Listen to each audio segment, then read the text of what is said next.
Pakistan sports board کے زیر اہتمام اسلام آباد اسپورٹس کمپلیکس میں قائد اعظم بین الصوبائی گیمز جاری۔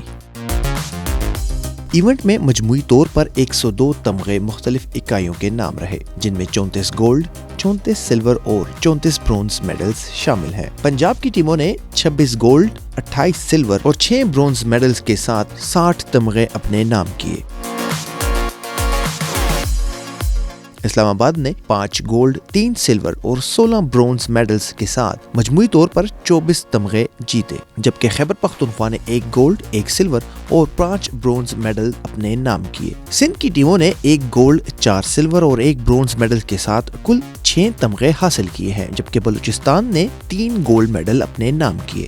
آزاد جموں و کشمیر کی ٹیم اس وقت تک صرف 1 گولڈ میڈل جیت سکی ہے، جبکہ گلگت بلتستان کی ٹیم اس وقت تک کوئی بھی میڈل حاصل نہ کر سکی۔ Director general Pakistan sports board Yasir Pirzada نے قائد اعظم گیمز کے انعقاد کو خوش آئند قرار دیا ہے اور کہا ہے کہ قائد اعظم بین الصوبائی گیمز کے انعقاد سے کھیلوں کے فروغ میں مدد ملے گی۔ ان گیمز میں ملک کے مختلف علاقوں کے کھلاڑیوں کو اپنی صلاحیتوں کے اظہار کا موقع ملے گا۔ احسن عباس، APP اسلام آباد۔